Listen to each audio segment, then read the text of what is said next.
Welcome to Backpacker Radio, presented by The Trek. Today is October 30th, National Candy Corn Day. I love candy corn. Yeah, I think we've been over this before. Underrated. I'm team anti-candy corn. What about the candy pumpkins? Also gross. Mm. Yeah, candy that tastes like wax, but still just all sugar.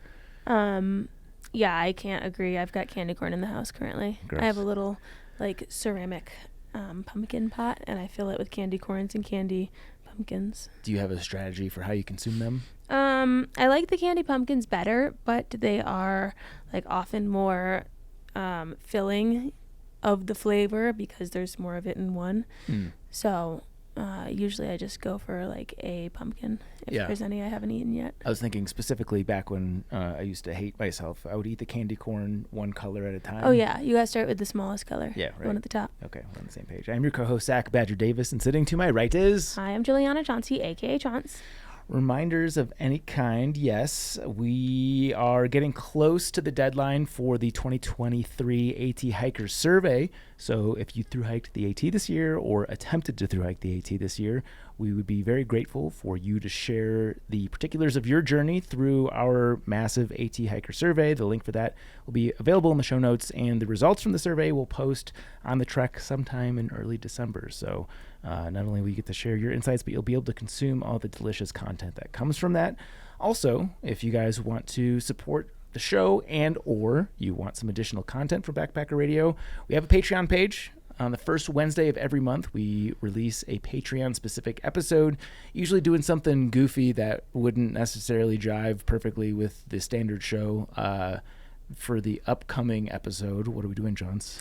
For the upcoming one, since it's going to be in the start of holiday season, we are going to be going through kind of a gift guide to the season, both hiking and non-hiking related. We're going to go through our top picks for stocking stuffers, maybe bigger gifts, things that are not in your through hiking pack per se type of gifts that we might like.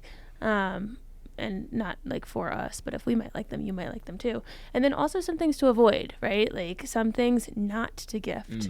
Because you always hear the story of the person who their dad or their uncle or whoever finds out they're about to do a hike and they gift them the really heavy tent, right? Or that massive first aid kit that everyone seems to show up with on day one at the AT. Snake taser. Yeah. Things you don't want. Yep. So you could just take this episode and be like, wow, look, so-and-so, this is a great podcast. You should listen starting with this episode, and just drop the hint. Yeah. Specifically, I'm looking forward to the non-backpacking gift ideas because I got some fun ones. Yeah. So if you want to support the show, patreon.com/backpackerradio. And again, we release a new episode on the first Wednesday of each month. Today, or is it tomorrow? Today. Well, it depends on how you view the last day.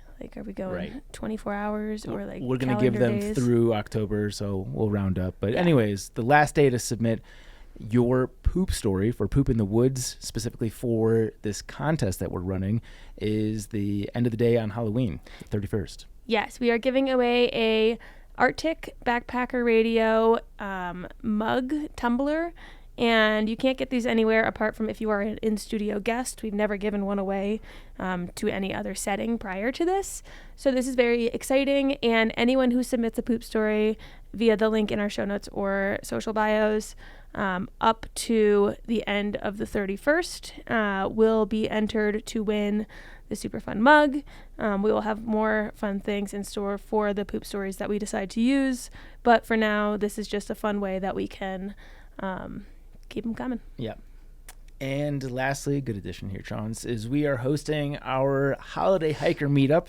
This is going to go down on December 1st, and we'll have special guests here. That includes none other than local Rachel and out-of-town Mara. You'll get the full BP, not the full, but a bigger version of the BPR team.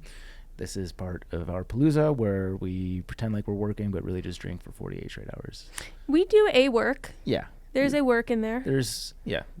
Well, we mainly, we do a listen. Mostly. Yeah, they just tell us what we've been doing wrong. Yeah. And they crack the whip and we dance. They'll do a tell, we'll do a listen, and then we'll all celebrate. Exactly.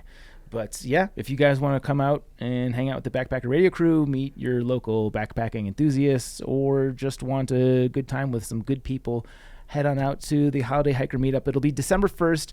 We're 90% sure that it's going to happen in Golden. I think I've got confirmation on the venue, but I don't want to give those details until it's ironclad. But we'll have the official details for this not in the next episode, which we've already recorded, but the following episode. We'll have everything sorted out. So do you not think that by this time it will be in the show notes? It'll be in the show notes for this. Probably in the show notes for this. Okay, well, take a check. Yeah. Take a little look-see. But always, this is a good reminder to be sure to follow us on Instagram, because we will most definitely be posting some very nicely drawn poster there. Okay, I think that's enough preamble. Let's get to today's interview with Andrea Lankford. We are joined by today's guest. Andrea Lankford, a former National Park Service ranger, has performed firefighting, law enforcement, and life-saving wilderness medicine in Cape Hatteras, Zion, Yosemite, and the Grand Canyon. After leaving the National Park Service, Andrea worked as a private duty concierge nurse, primarily in Los Angeles. She now lives in the foothills of California's Sierra Nevada. Andrea, thank you so much for joining us here on Backpacker Radio. Thanks for having me, guys. So let us start off with, let's just jump right into your professional experience. How did you get involved with the National Park Service and becoming a ranger? Well, when I was young, my dad would take us hiking in the Great Smoky Mountains National Park. And so at an early age, I knew I wanted to work in the outdoors, preferably even with animals. And so I got a degree in forestry, a Bachelor of Science degree, and was having trouble getting a job right out of college. So I ended up going to a seasonal ranger academy to teach me how to do law enforcement ranger work. And from there, I got hired as a summer ranger at Cape Hatteras National Seashore and fell in love with that job right away. It was a lot of fun. It was exciting. I got to protect endangered sea turtles. So that's what got me into the National Park Service. Walk us through the day in the life of a ranger. Yeah, well, at Cape Hatteras, for example, and that's in North Carolina, it's on the coast. I would get up at 5 a.m, have to be at work at 6, and patrol the beaches to look for tracks where sea turtle mothers were coming out of the water to lay their eggs. And if I found those tracks, I was to find the nest, and then to get if the nest was in a dangerous location, like where it might get under the high tide or some other problem with it, we would move the nest. And so that would be one part of the job. But another part of the job is dealing with people. The park ranger credo is protect the people from the park, protect the park from the people, and also protect the people from each other. So a lot of a law enforcement ranger's job is doing all those things. And so you can see you're kind of getting torn 3 different directions all at once.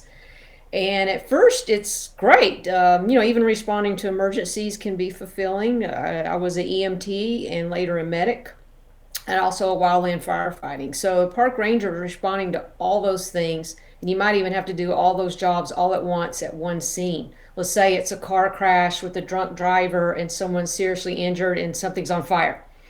So all the rangers there are taking care of all aspects of that accident. So you guys may be gathering, it's a challenging job, much more challenging than people realize. Yeah. You mentioned the first thing that stood out to you about your ranger work was that you loved working with the sea turtles, but obviously the subject of today's interview will be your book, Trail of the Lost, and it'll dive into the perhaps less savory part of outdoors interactions.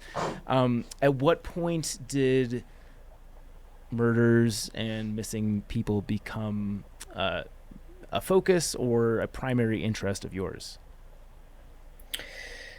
Well, probably once I wanted to work at big Western parks, which have big Western problems, a lot of visitors, it's crime, politics, and I eventually made my way to Yosemite Valley at Yosemite National Park, and that is like a small village or city, and so you have all the same problems: domestic abuse, sometimes murder, child abuse, even rape. And so I would also missing hikers, obviously people, an overdue hiker is something a ranger deals with maybe on a weekly basis at Grand Canyon. From Yosemite, I went to the Grand Canyon. Overdue hikers could be on a daily basis. And so where I got interested in missing hikers specifically was at the Grand Canyon. You know, I responded to a lot of lost hikers and did a lot of searches. But at the Grand Canyon, I was supervisory ranger, and in 1995, I was assigned as the operations chief for a search for a missing hiker of a young man who went missing on the from the north rim of the Grand Canyon. And I worked hard organizing that search to find him, but failed. I did not find him. Our rangers did not find him, and I had to communicate with his father, who was there every day with us, and tell him that the search was winding down. And that was a very emotional experience, both for me and the father. And so that case haunted me for decades. And so I'm going to fast forward you guys here to 2017. I learned about a hiker who went missing off the Pacific Crest Trail. His name was Chris Sylvia. He vanished in February 2015, and it was a really odd case. He had abandoned his gear on the trail, and he was 28. And he reminded me of the young man I had failed to find at the Grand Canyon. So I just couldn't help myself. I felt bad for his family. The authorities had given up. Maybe we haven't mentioned this yet. I'm a former thru hiker. I hiked the Appalachian Trail in 1999, so I also felt an affinity for thru hikers. And so I called his family. I had a compassionate impulse and called his family and offered to investigate the case pro bono if his mother would give me her blessing, which she did. And that's what launched me into a whole nother world about missing hikers missing for the Pacific Crest Trail. And we'll get into some of these things, I'm sure, that I started to get involved in. Yeah. As part of the ranger training for searching for missing people, do they train you on the communication with the family members? Because I imagine in the unsavory scenario where you're not able to turn up the person, dealing that news has got to be gut-wrenching. And is that something that they prepare you for? A little bit. You do get a little bit of training, you know, like how to give a death notification, for example. But it's pretty quick, you know, quick and dirty. So, and then you can learn a lot if you have someone who's more experienced, who knows how to do it, and you watch them, you can learn a lot. But also, so you learn it a little bit, but you're not an expert at it. And also, you're really busy. Park rangers are overworked, understaffed, and underpaid. And so you're juggling a lot of things. And, you know, to try to just sit and be present with the family who's going through a crisis is extremely challenging, especially when you're a young person. Now, later I became a nurse. I left the Park Service eventually, and that really increased my skills in being present and talking to people and family members who are dealing with, horrifying circumstances sometimes. Mm-hmm. When you were on that first case in the Grand Canyon that kind of got you in this trajectory, what were some things that stood out to you that you didn't know or didn't realize prior to working on that, that you learned and took moving forward? Yeah, that's a good question. You know, a lot of things. I was well trained in how to manage a search. There is search theory, and you know, it could get kind of esoteric here, but there is a process and protocols on how to manage a search. But I think what we did a pretty good job of on that case, but what I didn't realize that I now know is there are ways to communicate with the family and involve the family so it's more, I want to use the word therapeutic, it's a more positive experience for them. Even if their loved one isn't found, if you're communicating well with them, they don't feel left, you know, in a foggy place where they don't know what you're doing and what you're struggling with. And so one of the takeaways from my book is I hope search and rescue members read this book and they learn how to empathize with the family and communicate with them better. So that even if we don't find the missing hiker, the family feels like they're part of the team. They're just not totally helpless and vulnerable to however the authorities search or do not search. So you discovered the story of Chris Sylvia, and it reminded you of the case that you weren't able to solve in the Grand Canyon. I guess let's start off by introducing some of the details of this story, because this is the one that you start off with in your book, and then we'll take it from there. Okay, with the Chris Sylvia case, Yeah. you're okay. So, like I said, February 2015, Chris Sylvia's 28. He had moved from California recently, from Maryland. He was struggling a little bit. He had broken up with a girlfriend back in Maryland, and then had a relationship that didn't go the way he wanted to, with a roommate that he was living with.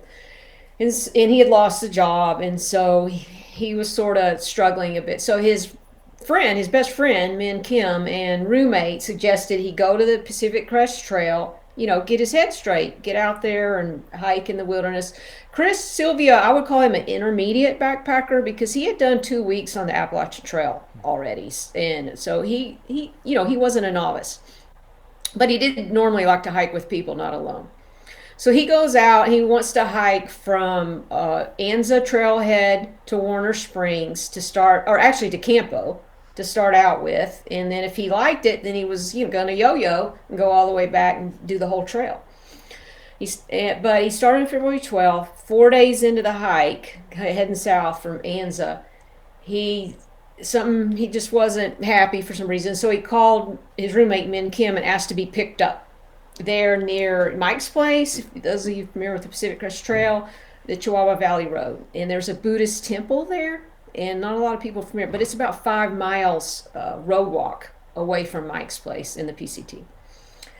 So Min is not real happy with Chris, because he's working, and he doesn't want. He only been on the trail 4 days, and he already went off, and so they have a kind of a rough conversation that goes south.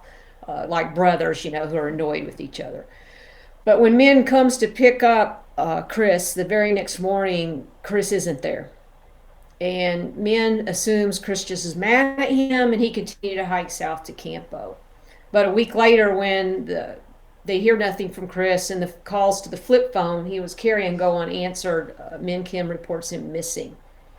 Now, one of the interesting things about this case is Chris Sylvia's gear was found on the PCT, not far from Mike's place, around mile 127. He left behind a pad, a backpack, his sleeping bag. It was kind of laid out like maybe somebody taking a break. And when I heard that, I thought I could solve this case, because that is a major clue to where his last known point was. But when the original searchers went out there, they searched for 5 days. They found no sign of Chris. And eventually they gave up, and that was where that case stood when I came into it. To me, that sounds like someone going to the bathroom and not remembering what direction their stuff is. Yeah, so this is early in the year, and I know the desert can either be brutally hot or very cold. I know that hypothermia can make people lose their minds as well. Obviously, we're all just speculating at this point, so neither of us are investigators. I'm curious to know, once the official search gave up, how did you supplement the search on your end? I know, obviously, a period of time had passed well after that. Yes. But I'm curious to know, Yes, what can be done in the Yeah. years after. Yeah. So I went out there, I talked to his mother, found out more information about him. I talked to his brother, and I went out there and searched myself. I went to Mike's place to see, I found the site where the gear was abandoned. Now the weather was good when Chris Sylvia disappeared. This particular part of the trail, if you look around, the vegetation's rarely more than head high. This is not a place you're going to get lost. It was pleasant weather. For Chris Sylvia's case, I don't see hypothermia as an issue. So it's a bizarre case, because it's not like he would wander off and get lost. There's not a whole lot of areas where he would fall from the trail. So it was very perplexing. When I started investigating a missing hiker case, the way I see it is there are a lot of suspects, so what happened, right? And not all of them are human, but some of them are human. And later I found out there was a lot of human elements on the Pacific Crest Trail, to, things that make you go, what could have happened to, and this is what we're going to get into. There are more missing hikers on the Pacific Crest Trail. Well, before we move too far past this one, because I think it does capture the attention to get, some detail on some of these more than others. What made you say this is one that I could step in and help with? Like, what is it about that set of circumstances that you were like, I got this, that made you want to step in?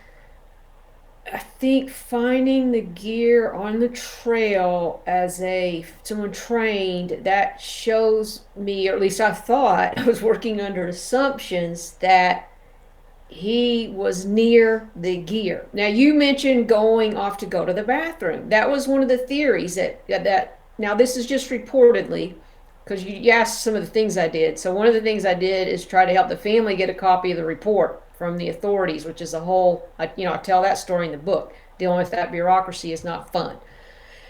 And wanted to know what was found in the backpack, because through hikers, as you guys know, we can look at what's in a backpack and kind of go, this was there, that wasn't there. It's going to tell us something, right? Whereas a cop who never backpacks, they're not going to know what it means if your toiletries are missing necessarily. Now, it was rumored that his toiletries were missing. I can't confirm that because the authorities won't release what was found in the backpack. But that indicated maybe he did go try to go to the bathroom or go get water or go get phone cell service, because it's a self-service dead zone there. So maybe he was climbing knobs to try to get cell service. And that would mean he's nearby. He's nearby that gear. And so maybe, I could search myself and find him.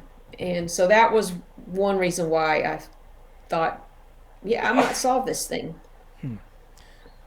In communicating with his family, what sorts of theories or thoughts or ideas were running through their head? I imagine, obviously, extreme frustration with authorities giving up, which is also understandable. But I'm curious to know from his family's perspective, where were they at? They were worried about foul play. They were worried about suicide. They were worried. They were also, like, I have a quote from his mother. She's like, I didn't realize any of these things could have happened. They were also worried, did he get lost? And trying to think another. The brother still thinks it's possible he just walked away and started a new life. What What was it like with the roommate, the one that went to pick him up? Because I imagine, like, if I was innocent in something and I had all these things leading up to it where we had been fighting, I didn't want to go get him, I suggested that he go do this, like, that doesn't look great, does it? Was he freaking out, or what part did he play in it? Yeah, I think in his own way he was freaking out. I did talk to men. He strikes me as a forthcoming, honest person. He was never a suspect, according to the authorities. But I think any of us, it's like survivor guilt. Even if you really didn't do anything wrong, oh, I could have reported it sooner. This kind of thing. Now he did wait a week, but it's understandable. The original plan that was Chris would be hiking 2 weeks or more. And other families, especially of a through hiker, as you guys know, you're on the trail for weeks and weeks and months and months and months. It's not like you're going on a 3-day loop, so if you don't make it to work, oh my God, something happened. So even the other families delayed reporting their loved one missing. And yeah, that's going to cause some guilt. Not that it's deserved, but that's just human. You're going to feel a little guilt over something like that. Yeah, that was my first instinct about the situation, because not only did they have an unsavory conversation, but he was the one that suggested that he go on the trail in the first place. I think any normal person would have guilt, and not to say that he should have guilt, but I think that would be a very normal reaction to that scenario. I'm curious to know, why didn't the police release the report to his family? This is obviously me knowing nothing about the legal process, and maybe that's very standard, but I'd think that it would be in their best interest to have all the information at their disposal. Yes, well, okay, this is a thorny topic, and so the authorities, understandably, they want to protect their investigation. They don't want to give out they don't want to give out something that's going to be harmful to somebody, or something that might present obstacles to them solving the case. Or let's say it's a foul play, prosecuting the bad guy. But they do also have to balance that with the public's right to know. And that is often why they have to by law often release this information. So for the authorities who are coming from a good place, that's something you have to balance. But this leaves room for a sheriff's office or any government agency who wants to hide incompetence, who's lazy, who it maybe has some envy. They don't want to help another agency solve the case. This gives them room to withhold information, and agencies often take advantage of that. And that is my opinion of the case with San Diego County with the Chris Sylvia case. I believe they could release that information of what was in the backpack, or at the very least, contact an experienced backpacker, especially one with a law enforcement background such as myself, and ask us confidentially what we think about those items that are left in the backpack. But I contacted the detective there in San Diego. He's not interested in really having a conversation about any of this, is the opinion I got. So if you And he wouldn't return phone calls to the family either. So if you suspect that they might be trying to cover up incompetence about the specific case, if that's what you're insinuating, what specifically about their work seemed shoddy to you, aside from not releasing the information? Well, I don't know if I'd go that far, because the report they did eventually, I write a scene. There's a whole scene of me trying to get the report. It's kind of comically frustrating. They do eventually send a report to his brother, which I am able to look at, and it's only 3 pages, and there's hardly any information in it at all that you can't get online. So I don't have enough information. I think they did work hard to try to find Chris. I'm not trying to say that.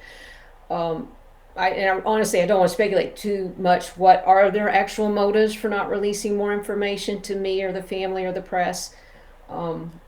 That's just one possibility, is they want to hide something. It could just be they're lazy. They don't want to do the work of printing it out. So, I don't really know. We may never know. When you're investigating these, are you doing it under any bigger body, or is it just like independently under yourself?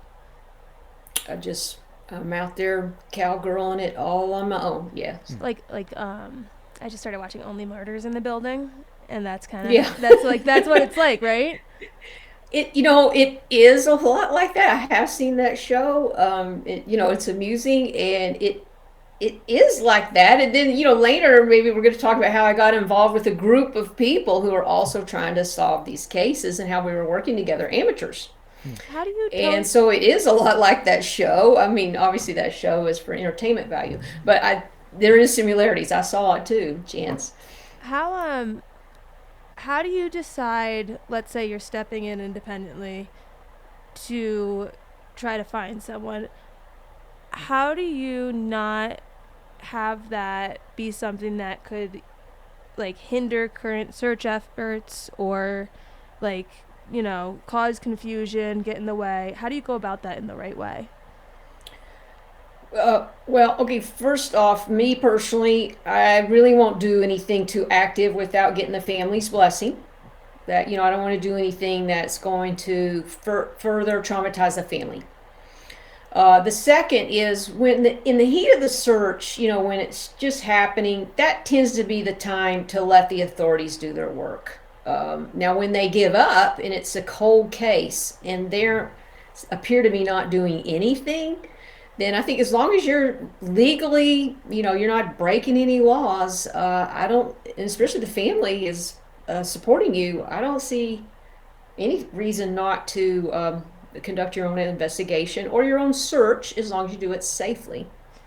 Is there any part that causes the family to get hope again? And then, I feel like if I were to be in a situation like that, not that I would ever know how I would handle it, but I feel like if someone came in and they were telling me that they thought maybe they could provide further info, it would reignite that hope. Have you dealt with that? Yes, And I write about that in Trail of the Lost. I became especially close to Sally Fowler, and we probably talked about the Chris Fowler case later. And so I would see up close how, even well-intentioned professional approach to following leads would really raise her hopes that the lead would lead to answers. And so there's something with families of the missing they call a hope hangover. So they get hope about a lead, and then it comes to a dead end, or in some cases, it's somebody making something up, and then it's crash and burn. So it's a horrible thing, and they go through it again and again and again. So this is why this is more what I would tell the family. If someone wants to work with you and help you, I mean, try to gauge their professionalism. You want to work with somebody that understands that's part of the process. That this whole hangover thing is real, and so that I don't know. You know what I mean? So you're just not. Some people go, oh, there's a serial killer on the trail, and they'll get all worked up, and so this could be hard on the families when it's just kind of speculating, conspiracy theory type stuff, versus actual, real professional following a lead. You mentioned in the book that where is this? When it comes to collecting data on people who have vanished from public lands, the federal government often does a poor job, if it even tries at all. Why do you suspect that's the case? Are they just not equipped properly to do the job? No, they should be. They should be. I think sometimes an individual park might do a decent job of tracking their missing person cases, but the Park Service as a whole perhaps is still not doing a good job of tracking that. Then you also have the United States Forest Service, who really doesn't see it as their mission to collect statistics on fatalities or missing persons on U.S. Forest Service lands. I think that's unfortunate, that because they have enough staff that they could do that, assign somebody to do that. But those are two. And then you got Bureau of Land Management, same thing. I doubt Bureau of Land Management sees it as part of their mission to track how many people have gone missing on their public lands. You had a quote that said, as of December 2022, 16 thru hikers have died while hiking the PCT. Does that include people like this that are missing? Are they counting them as people who have died? No. How many are missing? 3 through hikers. There's probably a hiker here or there, that's missing from the area of the Pacific Crest Trail, but only 3 through hikers. I shouldn't say only. That actually seems like a lot to me. Because there's no AT hikers that are currently missing. And so that's Chris Sylvia, then David O'Sullivan, and then Chris Fowler, which is a short window for all time. Yes. Right? Because that was, 2015 to 2017? Yes, it was Chris Sylvia, February 2015, Chris Fowler, October 2016, David O'Sullivan, April 2017. Each unmarried, young men, fit, one each year, 3 years in a row. To that point, what was the terminology? The fear gender paradox? I'm misstating it. I've got that quote. But yeah, that is it. Yeah. Mm-hmm. Can you, what is that, and describe it in the context of these stories? Yes. Yeah. So the fear gender paradox, and most women for sure are probably going to relate to this, is that, women hikers, we often get told, don't go out there alone, oh my God, are you crazy? You're backpacking alone. And then, so women, we fear it more than men do. But statistically, at least up till now, I think this might change, but statistically, a solo male is less likely to survive a perilous encounter in the outdoors as a solo female. So that's why they call it the fear gender paradox. And it could just be because women are more afraid, they're acting more cautiously, where men are less afraid, they're doing more risky behaviors. I'm starting to see more and more anecdotal stories of women getting in trouble in the outdoors. So I imagine as women get more confident, then we might die out there to equal per capita rate as men do. That was my question, is are men perishing at a rate greater than their proportion in the outdoors? Because I imagine that, especially in the world of long distance backpacking, that they make up a greater percentage compared to women. Are they perishing at a greater rate than that percentage would dictate? According to Robert Koister, Dr. Robert Koister, a PhD who has studied this for decades. But he's probably basing that on data prior to, the last 2 or 3 years. So I don't want to, these things change, statistics change. Yeah. But what you're suggesting, I think, as a ballpark is true.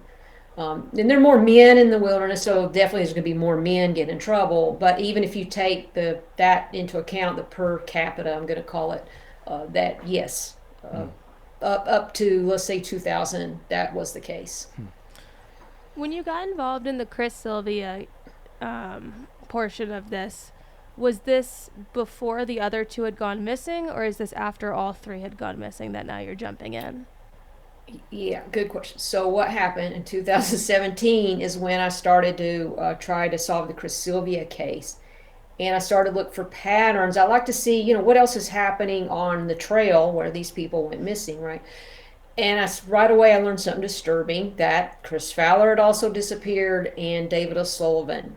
And I started to join the Facebook missing hiker groups and to learn about those cases. And that introduced me to others who were hell-bent on trying to solve this puzzle of what happened to what I call the PCT missing, the 3 missing hikers. And so I met someone called Kathy Tarr, and she's now the executive director of the Fowler Sullivan Foundation, and she was working hard to try to find Chris Fowler and David O'Sullivan. And honestly, that's where the Trail of the Lost, the book, was born, is because I saw, whoa, this is a whole nother world of amateurs trying to find missing hikers, missing person Facebook groups, and then 3 hikers missing on the Pacific Crest Trail. So that's when I jumped in and embedded myself with these group of volunteers and amateurs who were trying to solve these cases. It was 2017. So yes, all 3 of them had disappeared at that point. So since we've talked in pretty good depth about this first missing case story, I'm curious to get your speculation about what happened. If you had to guess, where would you put your money? Chris Sylvia's case is the hardest one for me to give you an answer. The other 2, I can give you an answer on that of what I think most likely.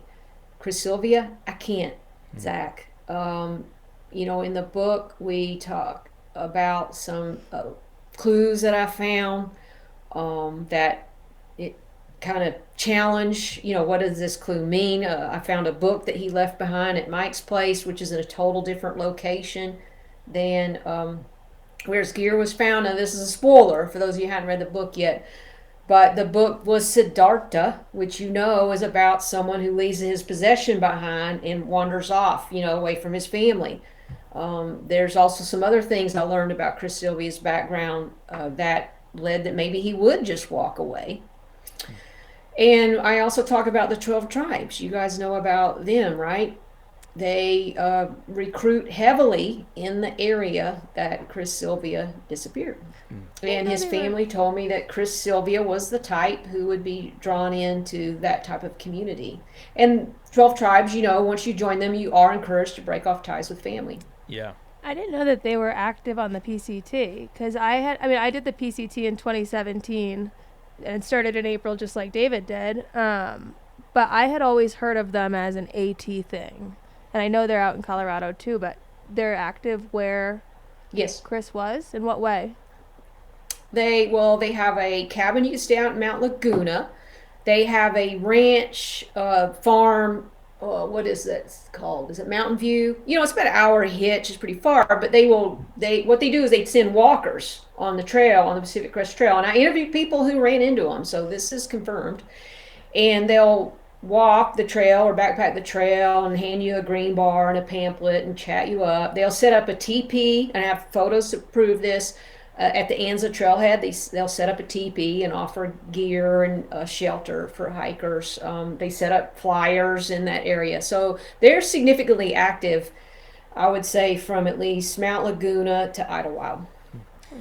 And You mentioned that his family thought that he would be the sort of person that would be susceptible to that cult, or maybe any cult. What tactics are the 12 tribes generally or in that area implementing, or what sorts of behaviors are they putting out to discern if somebody is a good fit for the 12 tribes? Well, they're basically trail angeling, and so let's say you go, yeah, I'll go stay at their farm.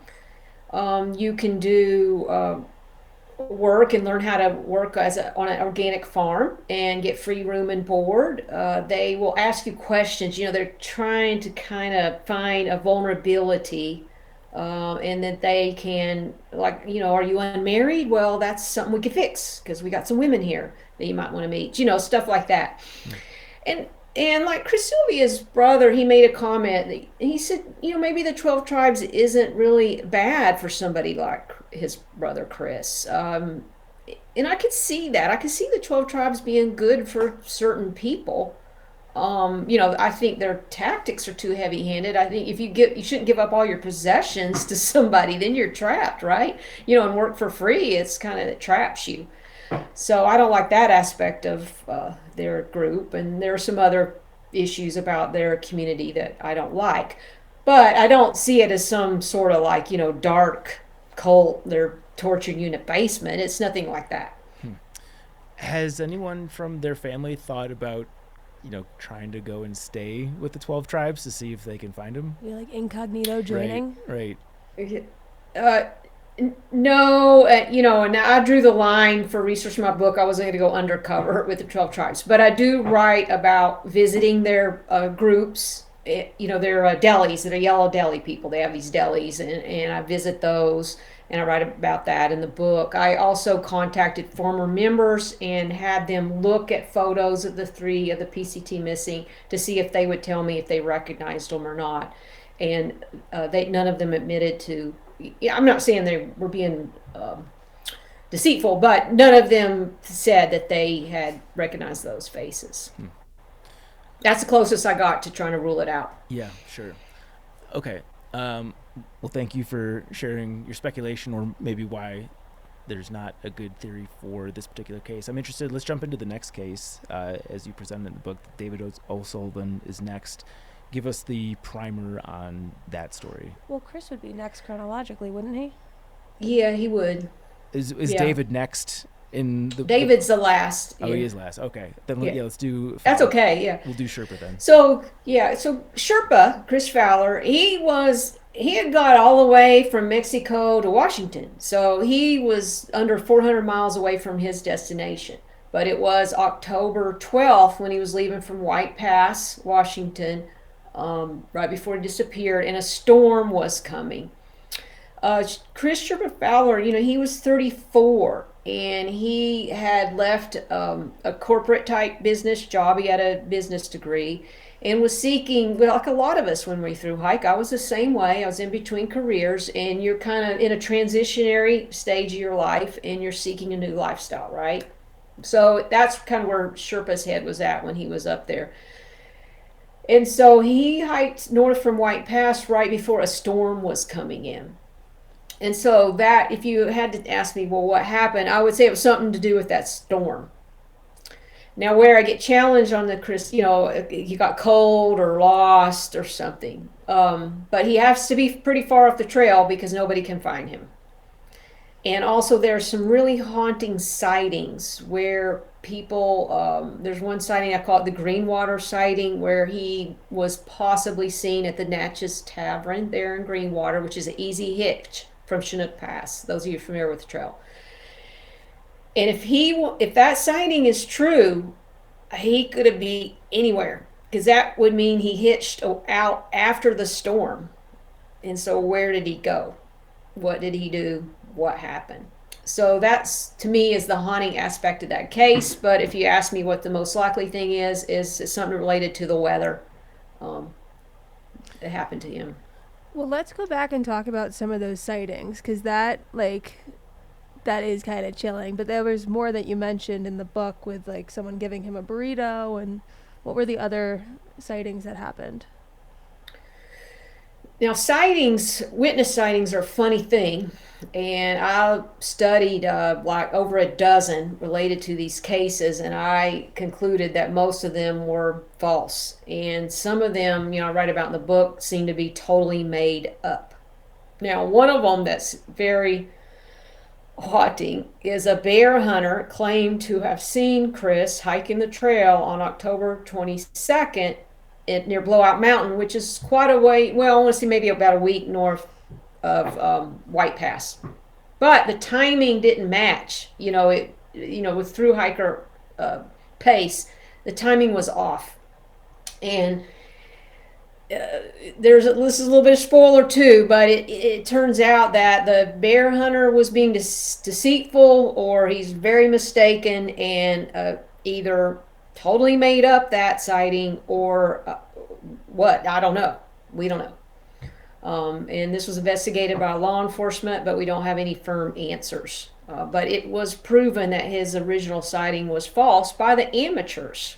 The amateurs used Facebook and found proof that the bear hunter had lied about seeing Chris on a certain date on October 22nd. What do we know about his mindset as he's approaching White Pass? Because you mentioned with Chris, obviously he was going through a rough patch in his life. He had that unfavorable conversation with his roommate. What do we know about Sherpa in this circumstance? Sherpa, he was getting over a recent divorce, but he seemed to be resilient. He was. I think he was moving away from a corporate type job, and probably he was running out of money, and probably was kind of struggling. Well, what am I going to do next? How am I going to make money? What kind of life am I going to live after I finish the trail? But I would say his mindset, probably the primary thing is he had border fever. I'm going to make the border. There's a storm. Who cares? I need to, I'm going to finish my through hike. Mm. You also mentioned there's an image of him a little bit further south that he's got a book in his external pocket in his backpack that you think could potentially be indicative of where his mind was. Tell us about that. Yes, that's one of the odd coincidences, really uncanny about all three of the PCT missing, is all three of them were carrying a book about characters or people who disappear in some form or fashion, which is really, whoa, and so we talked about Siddhartha, right? And that's a straight up somebody who wants to walk away from their possessions and civilization. What Chris was carrying was The Wanderer, and this is about a memoir by Sterling Hayden, who's a disillusioned Hollywood actor. And he has a lot of kind of Edward Abbey type feelings that probably all of us hold, those through hikers, right? You're just civilization and cell phones and corporate world and, being in a cubicle all day.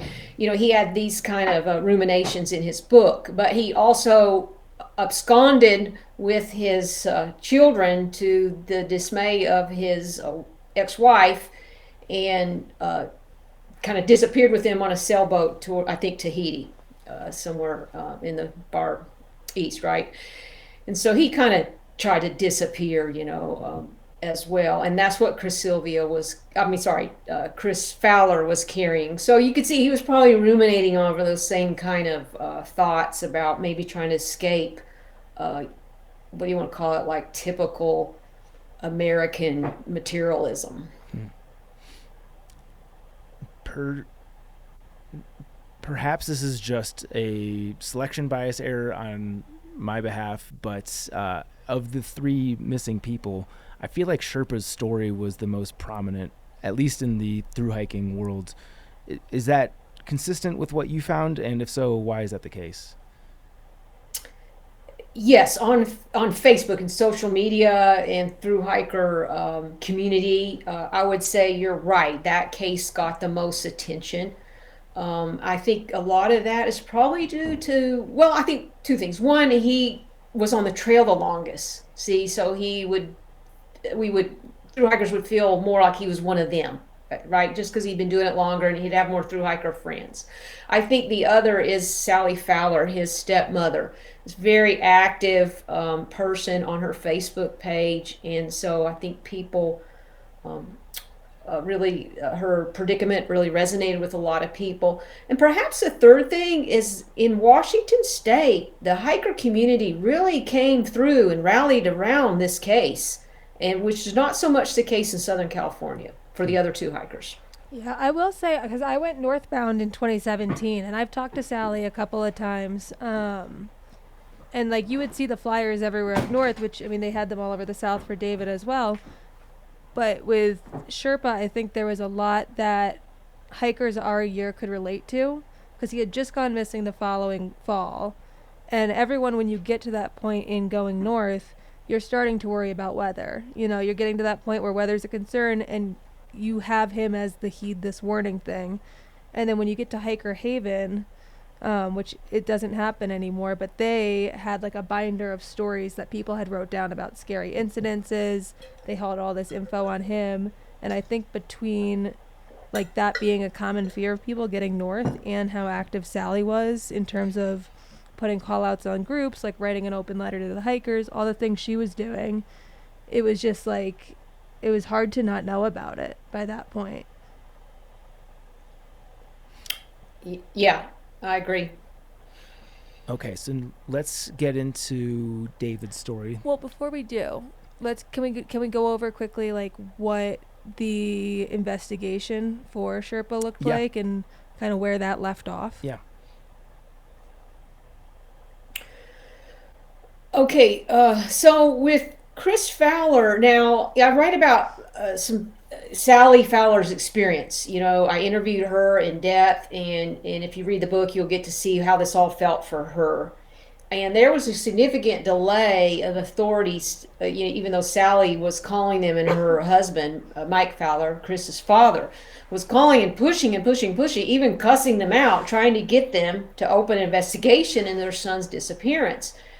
But once Sally talked to Yakima County Deputy Sergeant Briscoe, then it exploded. Then the authorities went all out. It was probably maybe still the largest search effort for a missing hiker in Washington State history. So they put a lot of resources to it. And you still have Wayne Frudd as the Yakima County SAR deputy. He's still responding to leads when they come up.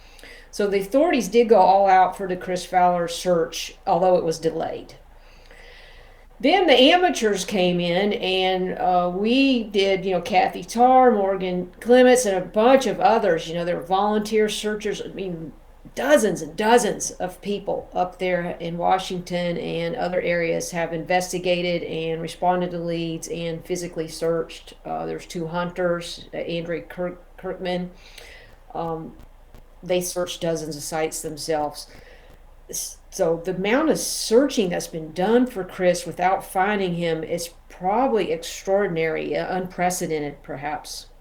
You mentioned previously that unlike the San Diego community, the Washington hiking community really showed up for this case. Is that what you're referring to specifically? Yes, exactly. The hiking community, hats off to them. Big support for Sally Fowler. I participated in a volunteer search responding to a lead that was found in 2019, and dozens of people were there. Through hikers were there to help search. It was heartwarming, really, how many people came to try to help find Chris Fowler. Yeah, it's confusing to because you would think of the three of them together with it being year after year after year with the thing with the books, but Chris is just in such a different part of the trail. Yeah.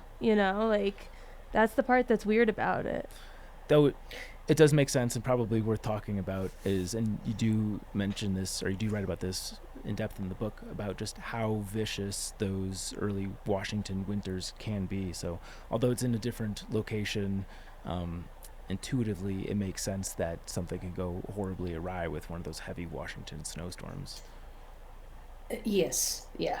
Easy. I mean, even if it doesn't snow, if it just rains on you and it's cold and you're at altitude, you guys know you can freeze your butt off quickly. Hmm. Um, so hypothermia is a huge primary suspect in that case, I'd say. Yeah. I've seen people um, accuse the PCT community of fear mongering about finishing the PCT prior to October, but I think this is a very likely story for what exactly can go wrong. Yes, I did interview a female through hiker who met Chris Fowler in Packwood at is it the Goats, the Mountain Goat coffee shop? And she pulled off the trail at that time. She did later come back and finish to the terminus with a group of people, but she planned it. I mean, they had like mountaineering gear and they were able to do it, but she had experience, went and bought all the gear they needed. Maybe it still wasn't a good idea, I don't know, but she did successfully do it with her team. But what was interesting to me is she took a very, what this is what I call it, an expedition mindset. If you are a through hiker and you're getting in one of these areas like San Jacinto Mountains, which we may talk about later, or Washington in October, definitely need, or the desert in May, you need to have an expedition mindset. And this is coming from a park ranger who's had to pull bodies out of the wilderness, right? So to keep yourself from becoming a fatality. Okay. Let's jump into the last case now, David O'Sullivan. If you could give us the rundown on that. Okay, now David O'Sullivan's 25. He was from Ireland, an Irish citizen, and he was inspired to hike the Pacific Crest Trail after reading Wild by Cheryl Stray. And he was a studious guy. He had a degree in philosophy. He wasn't experienced, so he was a novice backpacker, although he did do some practice hikes in Ireland. And he comes out and he starts in March and he's headed up toward the San Jacinto Mountains. Now, the book he was reading before he disappeared is After Dark, which is a novel, kind of a hard novel to read for some people, but it does also a story about people who vanish into abysses and, coming back and forth without any warning. He was a happy guy. No, he's an introvert, but a happy introvert, and no real signs of struggling with anything. He was in Idlewild, last seen in Idlewild, or last known to be in Idlewild, and he was hiking up into the San Jacinto Mountains when there was still a lot of snow on Fuller Ridge. And so that is kind of assumed to be what happened to David O'Sullivan, is he got in trouble somewhere in the San Jacinto Mountains. Probably most likely related to snow. When was it that he started the trail, and when was it that he went missing? Okay, off the top of my head, I want to say his start date was March 22nd or March 17th, one or the other. And he was last seen at Idlewild. He wasn't seen, but he's known to be in Idlewild. We have proof he was there. Was April 6th. So what interesting evidence do we have on this case aside from the timeline that was just presented? With his, I think that's really, now we have proof that he signed a register there in the post office. There is a map in the Idlewild Library where he sent an email. And I was with Kathy Tarr and his parents when we were at that library, and they go over to the map, and sure enough, there's a red dot on Cork, Ireland, where David O'Sullivan was from. And this was in 2017. I talked to the librarians. They said, yeah, every dot on there was placed by someone in 2017. So that was pretty sad and moving because his parents grieved there in front of the map. They'd come all the way from Ireland, and it's assumed that David put that dot there. But that's where his trail pretty much disappears. We do have some haunting sightings of him in different areas, but statistically, it's like a 75% chance he's within 11 miles of his point last seen. There's like, I think, a 50% chance he's within 2 miles of his point last seen. So most likely something happened to him on San Jacinto Mountains. But here's what's so tricky, because there's word was out that the Fuller Ridge was snowy and maybe you shouldn't do it. Maybe you should hitch around. And there's 5 different ways to get to the PCT from Idlewild, and so that's part of the struggle with that case is where did he go? Did he hitch around? What did he do? And that really challenges the search manager because your search area is huge. Yeah, this one was an interesting one because I started the PCT on April 3rd that year. And I was, excuse me, I was like very much in pain, new hiker, tired all the time. So the details aren't like the clearest, but for some reason I remember, and like obviously this is terrible now, but we didn't really think too heavily of it when we heard about his case for some reason, the way we did with Sherpas. And there was part of it where I feel like people were saying that like they didn't even know if he was actually a hiker. Was that something that had come across your search? Because I just remember it was so much less of a involved thing that Sherpas, Chris Fowler's, had been, and it was almost like kind of disconnected from the bubble we were in, where either maybe David wasn't talking to a lot of the hikers around him or just people didn't know of him. But it almost seemed like we were talking about someone that wasn't actually also hiking, if that makes any sort of sense, just from what I remember. It does make some sense to me, because you're new into your through hike. You haven't gelled as much as you're going to later, in your hike. Also, some of that is maybe the hiking community. It's not just through hikers. There's the Southern California. Also, the authorities. Oh, here you go. There was a huge delay. One thing that happened is you know how you have these bank transfers and sometimes they're automatic, like I have one, and every month $75 goes from one account to the other. Well, he had something like that going on. Well, they assumed he had done it so that he was alive. Well, no, it was automatic. So that's probably actually why is they really didn't start searching for him, or even the authorities didn't even try to start searching for him. Off the top of my head, I have it in my book, but I want to see it's June or July. See, so you were already way up there before the case was taken seriously by the authorities. Okay, that makes sense. What were some of the like eerie sightings you're talking about that happened with him? With David, there are some trail angels who believe they gave him a ride at I-10, either, north of San Jacinto Mountains. Kathy Tarr looked through that, and I believe her. She feels that those are not credible. Not that people are lying. They just saw somebody that looked like him. And there were David lookalikes. There were a lot of David lookalikes on the trail. And there is also sightings in Wrightwood, and I talked to some of the people who believe they might have saw him in Wrightwood, but that sighting is so weak, and the timing, you would have to believe that no other hiker saw him all the way from Idlewild to Wrightwood. He didn't send an email or anything during, what, I don't know exactly, a 2-week period, or maybe longer. So that's just hard to believe that sighting is credible, not because the people are lying, just that it's not a corroborated sighting. Let's talk a bit about, and this could be specifically for this case or any and all of the cases, but some of the different methods that are used for these searches and just searches in general, because I know you outline that in good detail in the book. Yes. So, search theory. So one thing one thing you need to do is determine the point last seen and or the last known location. And that needs to either be an eyewitness that says, I saw him at that trailhead, or a signature on a trail register, or an email. Or like in Chris Fowler, you had a person who, I saw him at this time at White Pass at the Cracker Barrel, and she also took a picture. So you know that it's true, 100%. Then once you do that, you have to plan your search area, which way did they go, and draw on the map what area you need to search.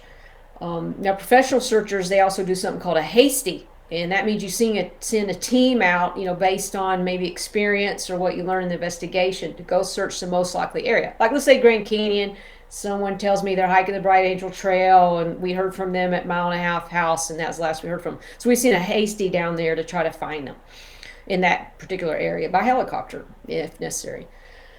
Then investigation is huge. You need to assign someone to be an investigator, to talk to the family, to fill out a lost person questionnaire, to find out all these little details about the person's personality, to try to predict what their behavior might be. So as you're probably gathering, a professional search has got a lot of layers and it's complicated. To do it right, you need a lot of people and you need them right away. It's an emergency and you need to start on this immediately. All at once. You write about this. What about using technology such as pinging their phones? Okay, then the next thing is you're searching for clues. A professional searcher is trained to search for clues as diligently as you search for your subject. So that would include things like getting the cell phone company to release the pings, basically. I'll talk a little bit about pings in just a minute. That will be, getting the trail registers to see which ones they signed. That would be maybe having a tracker go to the trail to see if they can find their footprint, to find out what kind of shoes they were wearing. Try to find maybe a game camera or an ATM camera to see if they withdrew money from a bank account, things like that. Try to find clues to help you find the breadcrumb trail, basically, you're trying to find. Now with pings, they can be challenging because sometimes the pings will come off a cell tower. That happened with Chris Fowler's case. The last ping is off it's in a vague location that does put him in the vicinity of White Pass, but doesn't tell you exactly, where he was at last. So it doesn't necessarily help the search effort, and that sometimes happens with pings. I'm trying to think of something.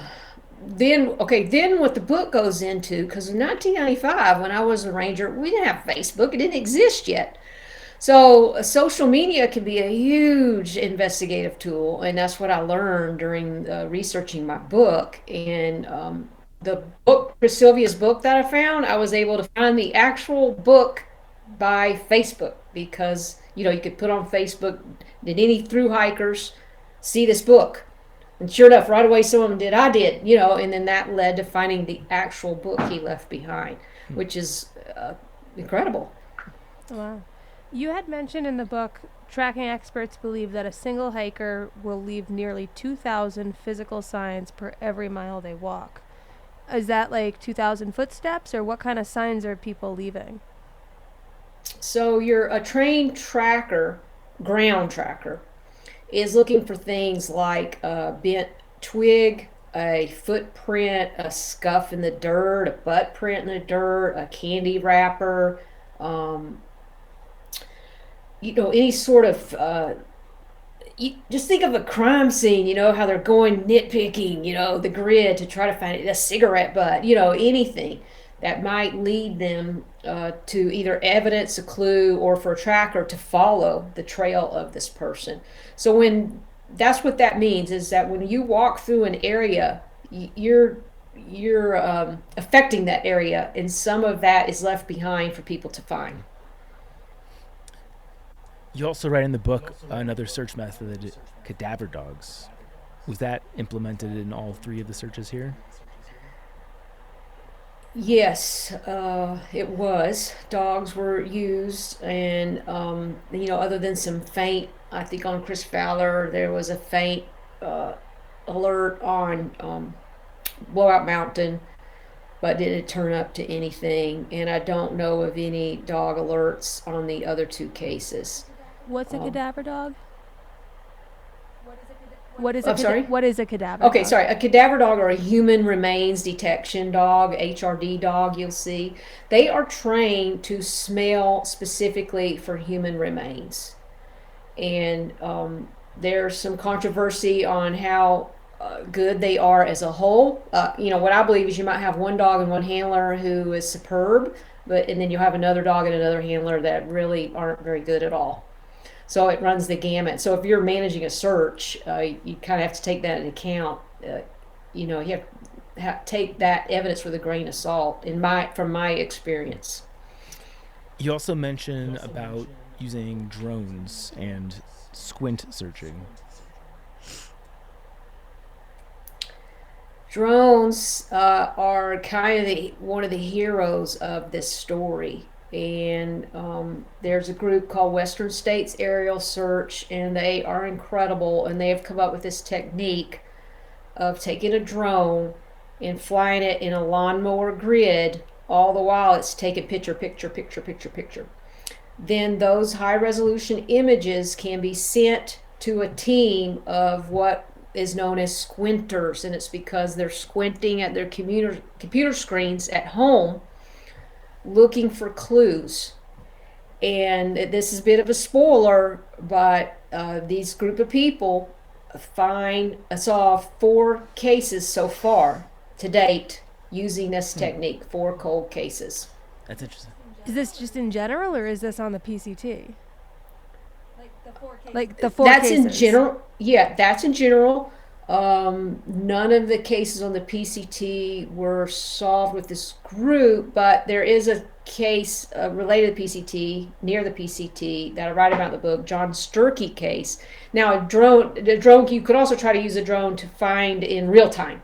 You know, they have a hood thing like this, and they're looking in real time the video as the drone's flying. And my understanding is after Kathy Tarr found a clue that helped direct the search effort a certain way, the authorities went out, and with the drone they were able to find a John Sturkey or something that led them to John Sturkey. It will be interesting to see if the drone imagery method could eventually, or maybe in the near-term future, be combined with AI to analyze the photos to see, like, I imagine that could process data so quickly.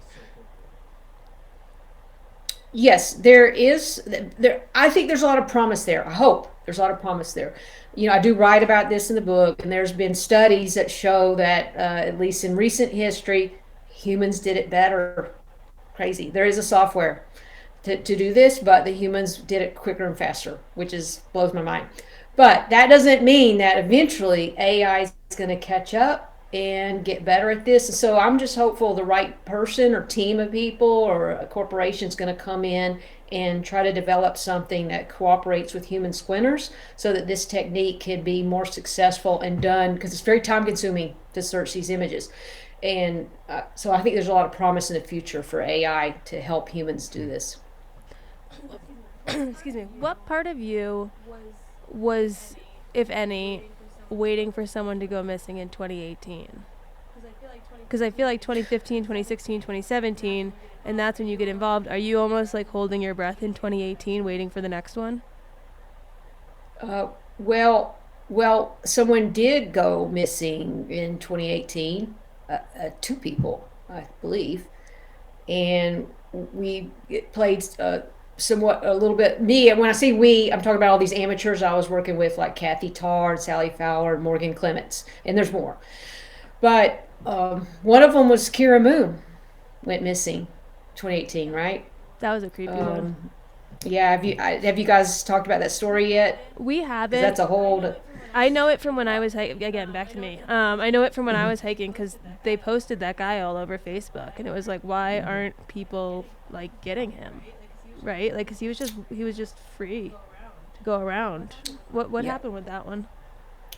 So the way I kind of present it in the book is we were responding. If we heard somebody was missing for the Pacific Crest Trail, we would jump in and try to help. Even if it's just promoting it on Facebook to get leads brought in. And usually these cases are, I talk to some families through Facebook Messenger that are all freaked out, and, I'm like, hey, man, I think it's going to be okay. Because usually it's just a miscommunication. Like 97% of the time, an overdue hiker is found, usually alive, within 24 hours. But there's that 3% or more that ends up being a long-term case. Now, when Kira Moon first was reported missing, there was hints that maybe she was just trying to avoid her family. She had a romantic relationship with another thru hiker, and she would tell her family, "No, I'm fine," but they wouldn't hear from her. Well, long story short, that other thru hiker ended up being an abusive, serial killing kidnapper named James Perillo. And some of you may be familiar a little bit with the story. I go in detail about it in the book. And unfortunately, eventually he was arrested in New Jersey early this year, and he's facing 11 counts of, I think, sexual assault, kidnapping, and who knows what else. Oh, that's because he interesting kidnapped for this another one. woman. He kidnapped another woman. I thought I saw a post on one of the trail pages that they had seen him on one of the trails earlier this year. Okay, now I was keeping track. I have a Facebook group. Y'all are pleased to join it. It's called Missing on the PCT. And I try to put hiker alerts. If a hiker goes missing, I share that, stuff like that.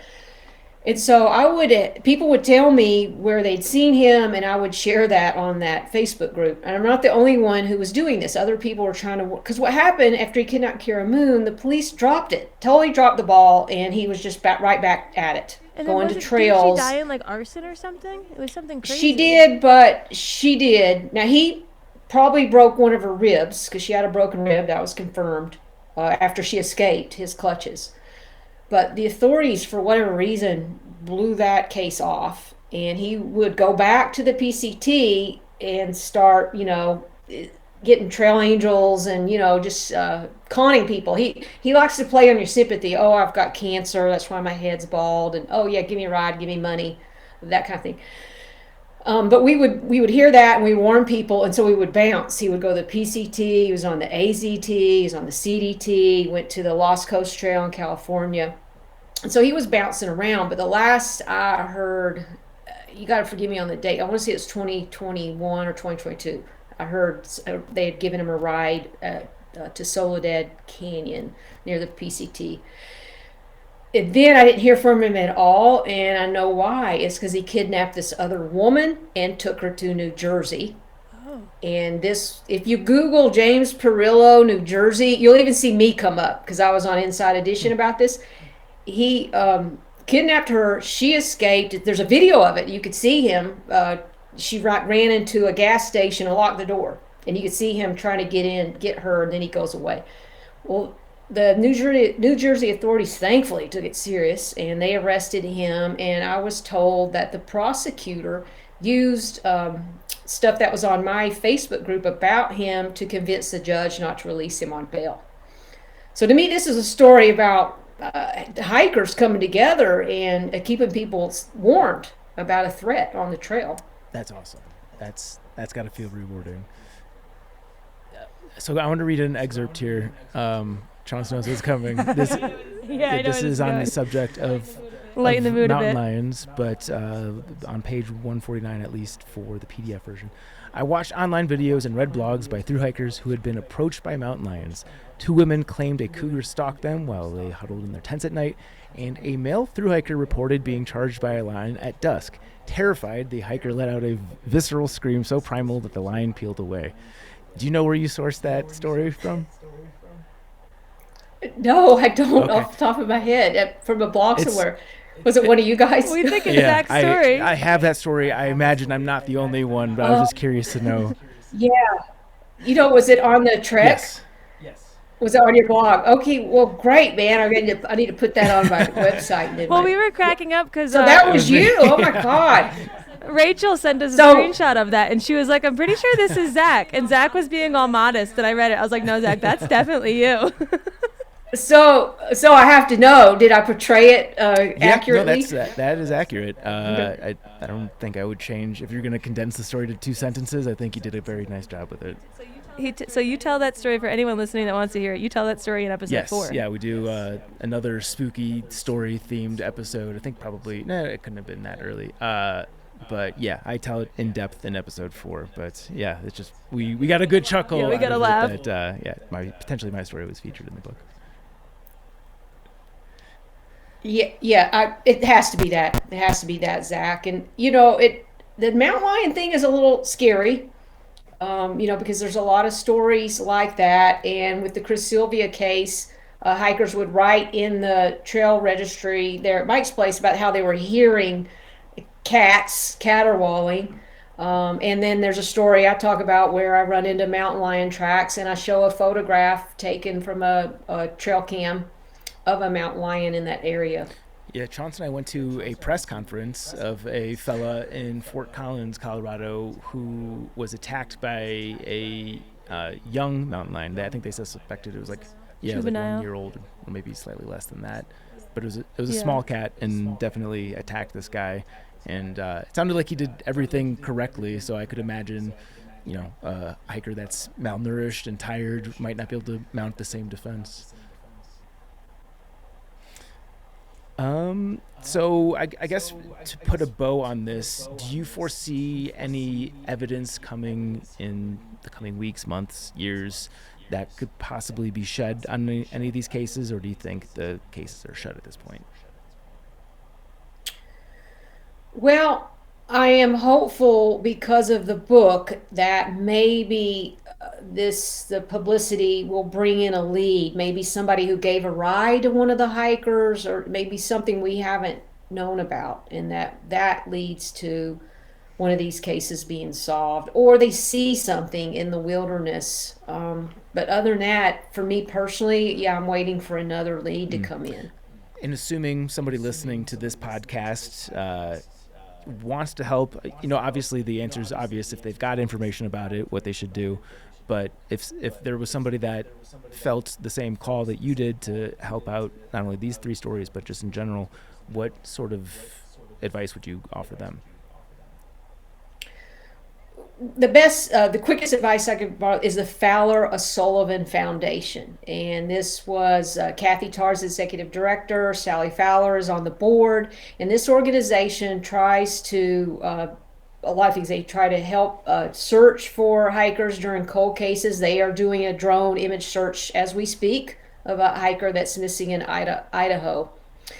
And they also help connect families to psychological support of missing hikers' families, where they can, and they also do a Garmin InReach giveaway to through hikers, because that's one of the things to help prevent somebody getting lost in the first place, right? You got that Garmin InReach or any other spot device, whatever, you click the SOS, right? Hopefully we can find you and rescue you. So you could join that organization and try to volunteer in some aspect. You could donate to that organization. If you donate one of the Garmins, they could do it in honor of somebody. You could do it in honor of somebody that matters to you. So those are, go to the Fowler Sullivan Foundation and see if there's something there you would like to do to help. My last thing, so I'll list these out, but when I had been talking to Sally last was when I was kind of doing research on my end for my book, but we had gone through and she had helped make a list of things that would have made the search easier had Chris left them behind. So I'll read out the list she gave, but then I want to see if you would add anything to it after all your experience. And so what she said was have someone at home who you prepare and leave these things with, which is your name, and then you can update them with this information for the listener as you're on trail. So you might not have all these to start, or some of them might be things you update as you go, but your name and nickname, trail name, or other alias, your phone number and phone provider, a photo of your driver's license or passport and insurance card, a physical description including height, weight, age, hair color, eye color, notable scars, tattoos, and any other characteristics that could be useful for identification. Recent photos of the hiker on trail, so as you're hiking, send them photos as you go because you'll look different at the end than the beginning. A list and photos of your gear, clothing, and shoes, including color, brand, model, and size. A list of medications, allergies, and any other notable medical conditions. Your last updated trip itinerary, last known location, anticipated check-in date, anticipated location of hiker. Any known factors that may affect the hiker's ability to be in contact, such as bad weather, medical conditions, difficult terrain, etc. Names and phone numbers of other hikers last known to be with your hiker. And then the one that Sally was saying was the most important, that most people will kind of shy away from, is a sealed envelope of passwords, various account details, and a living will. And the quote she had given was, "The will is very important. Even if you have nothing, leave who you want to be your beneficiary and power of attorney. Without this, if you're over 18." And she kept going from there on her end, but she was saying that would have made a huge difference for her had he done those things before hiking. Would you change or add or modify that list at all for anyone listening who's about to go on a hike? Yeah, the one thing I'm not sure she had that on there is your boot print. You can, at very least, you can photograph it and send it, or you can even like step in some mud and step on a piece of paper, you know, stuff like that. And so, because searchers and trackers will try to find you by your boot print. So that's one thing to prevent. And we change our boots and shoes often when we through hike, so you want to update that if you change your shoe. Um, she touched upon this, but what I call it is flight following, because it comes from aviation. And you go, okay, I'm leaving at 8 in the morning on Tuesday. If you don't hear from me by 5 p.m. on Friday, I want you to initiate a search. And have it kind of strict like that, so that the person's not sitting there waiting for a week, you know, to, oh, well, maybe they're fine. You know, so it's something very defined. If you don't hear from me by this time and date, start something, initiate a search. And I think she might have had this on there, but with through hike sign trail registers, just sign them. Just get in a habit of signing them, because that can help. That's proof that you were there, and that's your last known location. So that's a good thing. And then the living will stuff, really, we all should do that for any reason, but definitely if you're missing, because this is super hard on your family if you're missing, because you're not legally dead by the state, and they might have to wait years. If you're a breadwinner and you go missing, your family's going to suffer because they're not going to be able to get your life insurance, for example. So keep those things in mind if you're doing something that potentially could take your life or make you go missing. I think that's very sound advice. Thank you for sharing that with us, and thank you for giving us a run through on your expertise and about the book. The book is Trail of the Lost, The Relentless Search to Bring Home the Missing Hikers of the Pacific Crest Trail. Andrea, please let people know where they should go in addition to the websites that you had mentioned, and really anything that you'd like our listeners to know about. Sure. The book is available about everywhere: Amazon, Barnes & Noble, your favorite bookstore. You should be able to either track it down or order it. We mentioned the Fowler Sullivan Foundation. There are Facebook groups about all three of these missing hikers that you can find if you want to join and stay updated on those cases. We talked about missing from the PCT, my Facebook group. And if you're interested in what it was like to be a park ranger, my other book is Ranger Confidential. That talks about the dark side of being a park ranger, the real story behind the scenery. So that's a good place to go for further information. Awesome. Well, thank you very much for your time, and appreciate your being on Backpacker Radio. Thanks for having me. To the Trek propaganda portion of today's show. This is a hard one, definitely not a story that we want to share, but a story that we ought to share. And that is previous guest of the show, beloved PCT trail angel Donna Saufley of Hiker Heaven succumbs to brain cancer. This one was written by Owen Egenbrot. What he corrected me. Egenbrot. I don't know. Shit, sorry, Owen. I'll read the first couple of excerpts here, and it goes at 6:30 a.m. on October 6th. Donna Saufley, the legendary PCT trail angel, passed away. Per statement by relative Floyd Saufley of the family's GoFundMe page, this ends a long and difficult battle, not just for her, but also for Jeff, Tommy, and those friends and family that have been at her side these past 8 months. Please provide your thoughts of support and condolence to Jeff and Tommy on this difficult day. And I'll give another excerpt. This is from the GoFundMe, which just provides a little bit more context on her tragic passing. On February 24th, Donna was diagnosed with a malignant brain tumor. This condition came as a complete surprise, as Donna was healthy and active right up until that point. Within 5 days of the initial diagnosis, Donna had to undergo intrusive brain surgery to remove the tumor. Although most of the cancer was removed, some could not be typical of the difficulty with this type of malignant brain tumor. As a result of the surgery, Donna suffered a post-operative stroke. As a result of the stroke, her speech and some cognitive capacities have been affected, as well as her ability to move her right side. The stroke has left her unable to walk, dress, shower, or care for herself, so she is now dependent on round-the-clock care from caregivers, primarily Jeff. Donna and Jeff are now engaged in a long and hard process of cancer treatment, which will involve many months of both radiation and chemotherapy. Donna is still in phenomenally high spirits. Blah, blah, blah, obviously not relevant here. So if you want the full story on this one, we'll obviously include that in the show notes. But, Chauncey and I both had the chance to interview Donna, and I met Donna previous to that on my PCT through hike. So I do have a little bit that I want to add to it, because I'd be remiss to not give my personal take. But Longtime listeners of the podcast are already aware that Chauncey and I interviewed Donna back in 2019. I also had the privilege of staying at Hiker Heaven, the Saufley's hostel, during my PCT hike in 2017. There weren't many hostel stay options available to Sobos at that time, as is reasonable since the number of hikers on any given day in October is as much as a few and as little as no one. Despite it not making much financial sense to remain open to hikers, the Saufleys kept their operation running for the love of the hiking community. I had the chance to chat with Donna some during my stay in 2017 while I did my laundry and sorted through my resupply, which was consistent with my interaction with her when we returned for our interview a couple of years later. Donna struck me as someone who was caring, smart, earnest, selfless, and above all else, had a deep love and appreciation for the PCT and its hikers. As is true for most trail angels and hostel owners, Donna didn't operate Hiker Heaven as a business, but as a calling, offering weary hikers a bed, laundry, a shower, loaner clothes, and a comfortable place to relax out of the guest house immediately adjacent to their house. Hikers made themselves at home on the Saufley's property alongside their pack of friendly pups. Whether you were needing some R&R, logistical help, or to fill your emotional cup, so to speak, the Saufleys were there for you. Donna will be missed immensely by the PCT hiking community, myself included. Thank you for blessing us with Hiker Heaven, which I have no doubt is where you are right now. Rest in peace.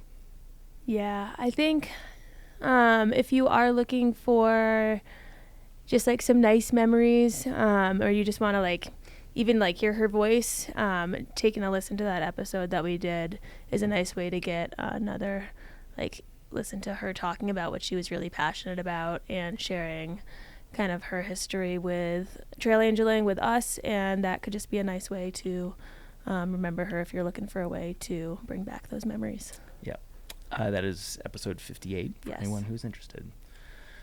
Okay, not easy to segue out of that because that sucks, but the show will go on. And today's question of the day is, what's the spookiest situation you've ever been in, / have you had any paranormal encounters? I feel like you gave one recently. Did I? Well, I guess this doesn't count, but you saw SpaceX and you thought you were having a paranormal encounter. Yeah, that's more user error on my part. No, I can give a spooky one. This was when I was 16. I had just turned 16. I think I had just turned 16. But I ended up getting in a car crash. I was riding shotgun. And this was kind of like a spooky situation. So we were at my house having lunch, me and my two friends, because seniors were allowed to leave school during lunch. I was a sophomore, but I also didn't listen to rules very well. Yeah. So we were having lunch at my house, and we were late for getting back after we finished eating because we lost track of time. And my French teacher, like, hated when I was late. So we were in a rush. And the street from my house back to school was super windy. And I never liked wearing my seatbelt. Like, I was the person that would pretend to buckle my seatbelt and then not buckle it just because I hated wearing it. You were a rebel. Yes. And so I was riding shotgun that day, and we're going up my hill. And for some reason, like, this voice came in my head, and it was like, buckle your seatbelt. And I was like, that's strange. And then it came again, and it was like, it was, I don't know if it was my voice or a different voice, but it felt like a female voice. It didn't, wasn't something I didn't know. But I was holding like a can of whatever I was drinking, like a Sprite or something, and I handed it to the girl in the back seat, and I was like, can you hold this? And her sister's driving super fast now because we're trying to get back. And I went to pull my seatbelt, and it locked. Because, like, when you're turning really fast, your seatbelt locks. So it locked, and it wouldn't go. And then I went to pull it again, and it locked again. And I went and I yanked it, and, like, that second, it had just, like, let go. And it clicked immediately. Like, it just went straight in that one click. And I looked up, and we hit this giant boulder on my side of the car. Big spiderweb crack on the dashboard. Like, airbags went off. I saw all white. Everything went quiet. I was like, I'm dead. This is it. I'm dead. And then, like, sound started coming back and stuff after a bit, and I realized it was just the airbag. But we were fine. We walked out of the car. Like, my face was super, super swollen and stuff. I had 2 fat lips, like, on both sides. And basically, the ambulance had to come because I was under 18. And when we got in, the police officer that was there was trying to, like, commend me for wearing my seatbelt. He didn't obviously know the background context, but he was trying to commend me for it. And he was telling me like, oh, you saw that spider web crack above your head. If you weren't wearing your seatbelt, that would have been where your head went through. No like doubt to me, you would have been dead on sight. And then like my friend just started bawling because she knew. Yeah. But for me, that's the spookiest thing that's ever happened is that voice. Yeah. Because I never would wear my seatbelt. That was future Chance. And that was just, for some reason, some voice came in my head twice because I didn't listen to the first one and it came back and it was like authoritative. Yeah. So that's always been kind of freaky. Out of Interstellar or something. Yeah, I don't know. Yeah. So thanks, voice. Yeah. Wow. Good to be here. That is definitely something paranormal. I would say, I'm sure I've told this story, but I think it's been a number of years. So if you're a relatively new listener or have a bad memory like me, this will be news. On the AT, there was this guy who had a reputation with every hiker around. I had yet to have encountered him. His name was Jay. Literally no trail name, just his first name, Jay. And everyone was talking about how poor of interactions they were having with Jay. One day I'm hiking. This is early on. It has to be within the first couple of weeks of starting the thru hike. I approach an older-ish hiker. I'd say older-ish is relative. He's probably in his mid-40s on an uphill. I'm moving faster than him. I come up right on his heels. Typically, someone can hear you, and they'll just get out of the way. That didn't happen. I get up on his heels. I say, hey, do you mind if I sneak past? No response. He doesn't have any earbuds in or anything like that. Just is either hard of hearing or ignores me. I follow him for maybe another minute, still moving much more slowly than I would prefer to be moving. And I speak up a little bit louder. I'm like, hey, do you mind if I sneak past you? And he turns around. Again, this guy's in his mid-40s. He's got like stark gray hair and I swear to God, black eyes. Like his pupil was the same color as his iris. I thought I was looking into the devil's eyes. And he said to me, I'm moving fast enough. At one point, the trail further ahead gets wide enough that like I can just pass him without, having to bushwhack or anything like that. And I basically just run off just to get away from it. Like this thing rattled me. This was a situation where I was not thinking in a rational way, but just behaving based on fear. And just like was hiking at 3.5 miles per hour for as long as I can remember. Eventually, I catch up with the other two guys in my group, Whoop and Road Dog. Tell them about my interaction. They weren't totally caught off guard because everyone had had an interaction with this guy. And I basically told them that like we have to go to the next shelter because I can't stop here knowing that the possibility of Jay stopping here and just thinking about him being a psycho murderer sleeping in the same area will mean I'm not sleeping. So we go to the next shelter. At this point, we're probably 23 miles into the day. Again, this is still early on in the hike. This is way too many miles. Show up to the shelter completely exhausted, but relieved knowing that we very likely got distance from this guy. Start to pitch my tent, and lo and behold, who shows up at the shelter but this dude. I later learned that every single night before setting up his shelter, he does a full patrol around the shelter. Like he'll walk like 100 yards past the shelter in every direction, just like scoping the area out. And he keeps all of his stuff inside of a bear can. And like today, that's maybe probably the responsible way to do things. At the time, nobody's using a bear canister. So the fact that he has all of his stuff in a bear canister rubbed everyone in the way that he's trying to conceal something. There's something in his pack that he doesn't want people to see or have easy access to. But anyways, he shows up. It's already dusk at this point. We're exhausted, but I'm like, guys, we have another 3 miles to the road. I'm not sleeping here. If you want to come with me, but I'm not sleeping here. I'll figure something out when we get to the road. And they follow suit. They follow with me, pack our stuff up, start hiking. Not long before we have to throw in our headlamps, get to the road, yada, yada, yada. The rest of the story is a happy story. We end up meeting a trail angel who ended up being a guy who came to my wedding, like still a friend of mine to this day. But I've never been rattled to the core like I have with just a very brief interaction with this one fella who I've heard many stories of this guy since, just like rubbing hostel owners the wrong way. He went into I shouldn't give too many particulars. He went into a hostel in Hot Springs and accused the hostel owner of being a pedophile and got like thrown out in the middle of the night. Like this guy was literally, I think every class has somebody that just pushes the wrong buttons, and that was this guy, and he pushed my button, and it scared the living shit out of me, and I hiked excessively to get away from him. Yeah, this is very Halloween-y. Yeah. Jay, if you listen, let us know what's up with the beer can. Definitely don't. Let me know what's up. I've told this story too, but looking at the clock, we have time, I think, and it's Halloween, so why not? Duh. But when we were in Shenandoah, we were hitting the Virginia Blues because it was rainy and foggy and like just that super foggy type of creepy. And we were doing like 8 miles a day. We were just not in the hiking mood. So any progress was progress. So we go to this shelter. It's foggy. It's not raining, but like you're wet if you go outside because of the fog. So we're just set up in the shelter, just chilling out. Finally, the sun starts to go down, and the shelter faces the path that goes to the trail.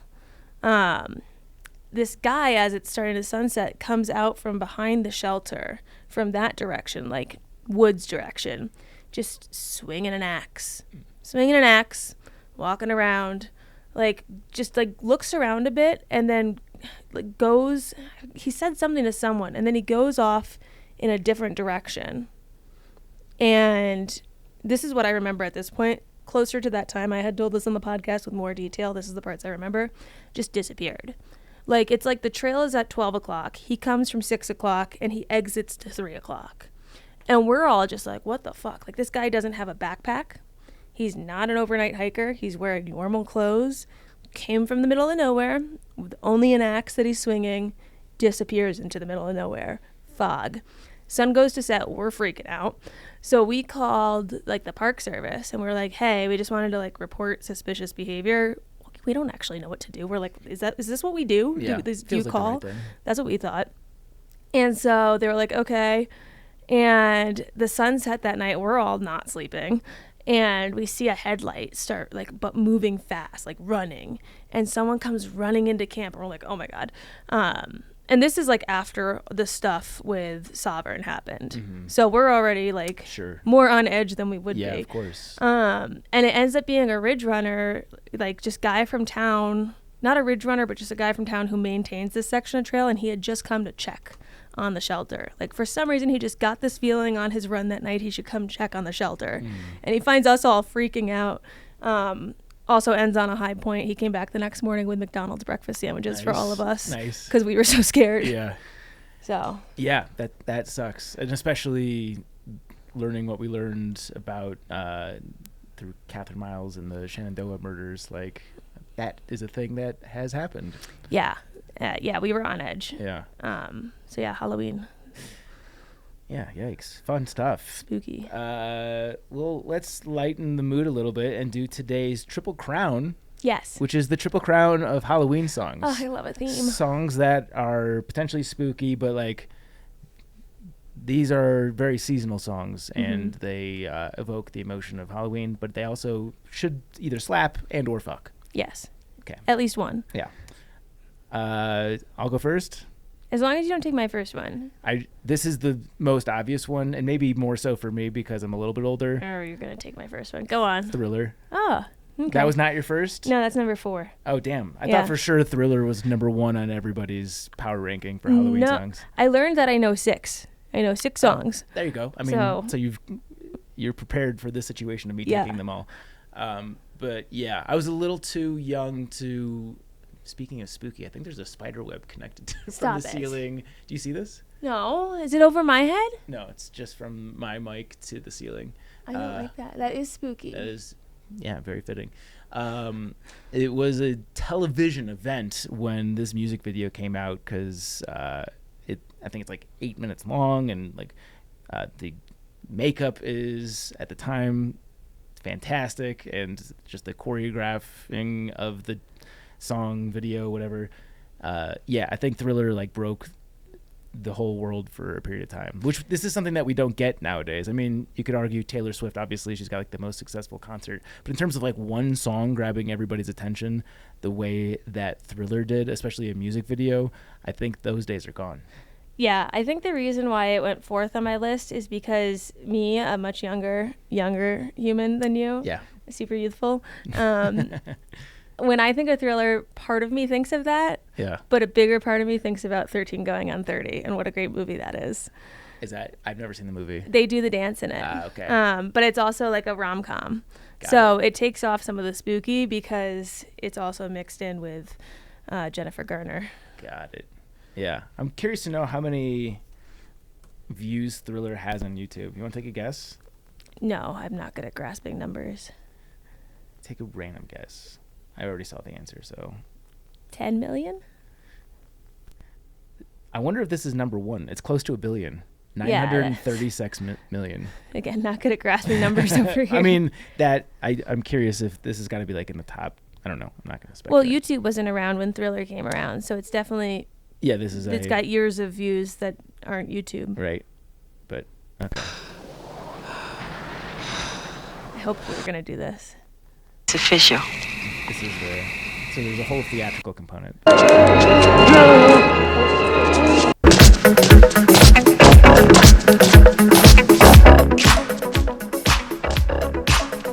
The rule is we get 7 seconds. Probably 7 seconds, right? Yeah, I Anyways, don't know. awesome song. Yes, that's a great one.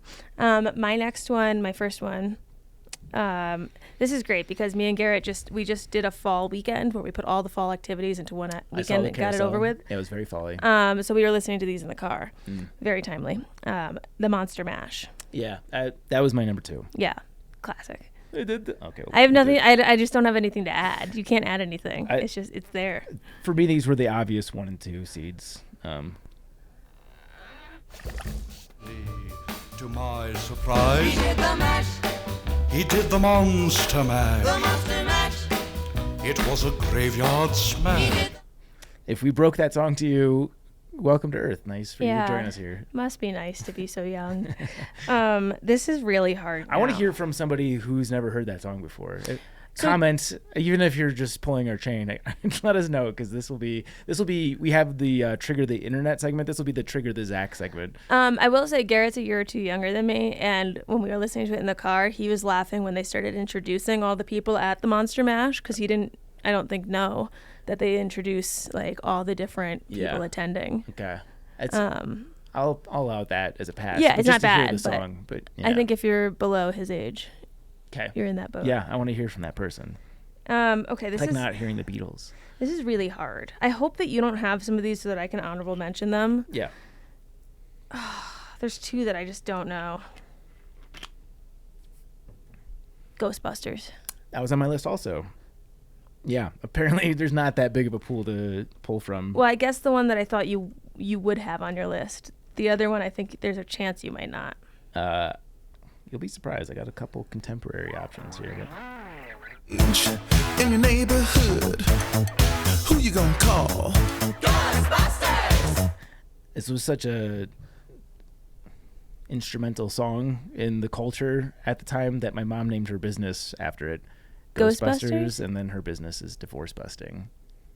Oh, I thought she named her divorce business Ghostbusters. I was like, there's a joke here It'd be somewhere. a little bit confusing for people, but yeah. No. I mean, yeah. It was Cool. definitely a nod to the cap. Good ones. Let's see. I'm gonna go with. Okay, I'm gonna go with "Somebody's Watching Me" by who is this? Rockwell. You know what the song is? No. Oh shit, wrong one. Sorry, the internet. In my average home, but why do I always Yes, I know. feel like I'm in the twilight zone and I always feel like somebody's watching me. I was actually shocked to learn that this wasn't also Michael Jackson. Definitely in the chorus sounds very MJ-esque. So you learn something every day. So who's it by? Rockwell. And it's called I Always Feel Like Somebody's Watching Me. Just Somebody's Watching Me. Oh, somebody's watching Yeah. me. Okay, cool. It's another good one. And for my last one, I have to be a little bit hipster here and choose a song that I genuinely listen to all the time, but also has...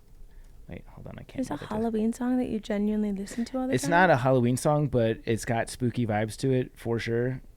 This is the Triple Crown of Halloween songs. Yeah, this is... You could definitely listen to this during Halloween. I've been having dreams about. Nope. Can you? We'll get there. This is Highly Suspicious by My Morning Jacket.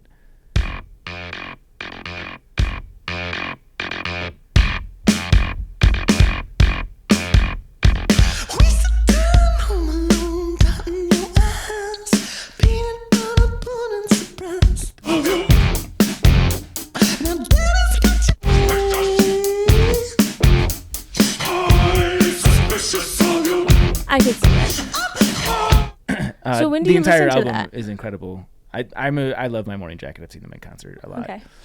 But that song, he usually will put like a cape over his head and kind of do like one of these things. Like he even performs it in a very spooky way at the concerts.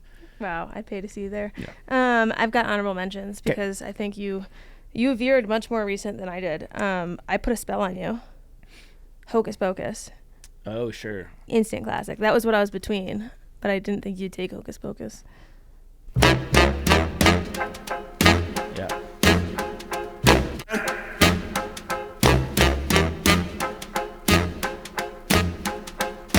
Stop the things you do.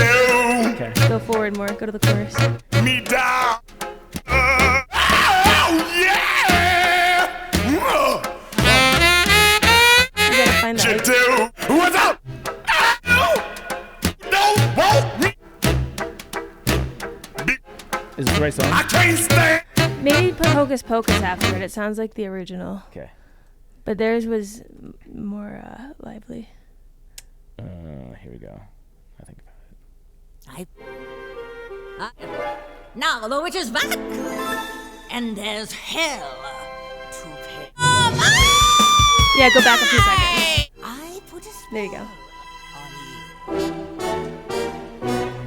and now you're mine. My whammy fell on you. Yeah. Yeah. Classic. I also put the Addams Family song. Ooh, that was a miss by me for sure. Yeah, that was a miss by you.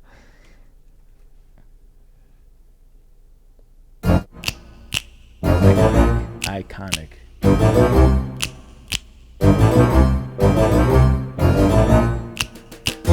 They're creepy and they're kooky. Yeah. And then my last honorable mention was This Is Halloween from Nightmare Before Christmas. Yeah, I know. That's all I got on my. Those were my 6. Yeah. I was going more vibe than like specifically Halloween themed things, although I guess some of those aren't. But I got a couple that you'll definitely know. Oh, I'm ready. This is me being a 14-year-old girl. We're having a Halloween party, so I'm writing down all the ones that you're saying Yeah. for our playlist.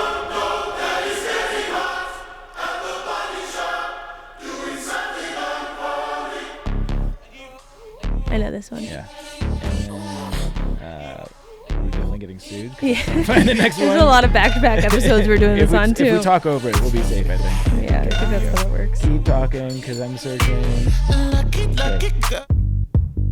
Yes. White shirt, now red, my bloody nose sleeping. You're on your tits. I make your girlfriend mad. I like it when Yeah, that's spooky. But also No, it's got slaps the vibes. and fucks. I would Yes. say that one does Yes. both. Cool. Well, let us know what obvious omissions we had. Your triple crown of Halloween and or spooky jams that slap and or fuck. I put a QOTD part 2 because I want to see the photos of you, and I want to brag about how creative I am. Sure. But I also think it'll be good on social for us to get other people's. Yeah. Which is, what are you being / what were you for Halloween? Yep. I will be Buzz Lightyear. We're going as the Toy Story crew. And what is especially good, where am I going to find this? It's going to take a second. Is we're all going as Toy Story characters. The twins are going as the little alien Aliens. dudes. Have you seen the photo? Yeah. Yeah, that's really cute. Yeah. I put that in the stories recently, and I got some hearts. Okay, so you'll send us the family photo. Yeah. Are you gonna wear the purple head condom? The issue was I even got this in September, and it was already like competitive. All the good ones were taken, so I got like the 4th best Buzz Lightyear costume. So I don't have the purple wings, and we're still trying to figure out like a fishbowl helmet thing, but I have the rest of it. I have like the green getup and the purple hood part. You can make the purple wings with cardboard. Yeah, I'll just put Jenna. Jenna's like you. She's crafty. She's got all Yeah. the skills. I don't have any of that stuff. Okay. Me and Garrett, I'm pulling up the picture right now. We're being the Parent Trap. Is that the Lindsay Lohan flick? Yeah, so we're being Nice. Annie and Hallie. Yeah. I'm obviously being Annie because she hasn't cut her hair yet, but we got these exact camp uniforms. So we got 2 of the shirts, we got the green shorts, and then Garrett got a red-haired wig. So he was trying that on yesterday. That's awesome. But we're gonna learn the That's handshake. like the same color wig as your hair too. Yeah. Well, we're twins. Yeah. Except he has like a beard and a mustache. But Yeah. we're gonna learn that handshake that they do. And we watched it the other night during our Halloween weekend. Yeah. That's funny. Yeah. That's very funny. Good. Yeah, well, if you guys want to see the photos, we'll put that up. We'll slap that up on the Backpack Social. Radio socials. Mailbag. I thought about making a pun review that included aliens coming to visit Backpacker Radio from 5 stars. Oh, that's funny. But alas, I've already provided a 5-star review. Thank you again for all the great content over the years. I just listened to the Ultralight Backpacking Tips episode and really enjoyed it. The Triple Crown discussion of alien invasion benefits was hilarious. Chance mentioned being an avid reader in the episode, so I thought I might recommend a book that I enjoyed and is on theme with this episode's Triple Crown. If the universe is teeming with aliens, where is everybody? By Stephen Webb. Best Gravity. I like that he has a space-themed name, too. Yeah, for sure. We've gotten a considerable amount of feedback on Have we? I thought it's been relatively quiet given my outbursts. no, I mean, there hasn't been any critical... people enjoyed your blow-up. Not as much as I did. I haven't seen this feedback. Yeah, there's been a lot of comments on recent Instagram posts where people reference aliens just completely out of context. So, yeah, definitely got the people going. But, yeah. Good.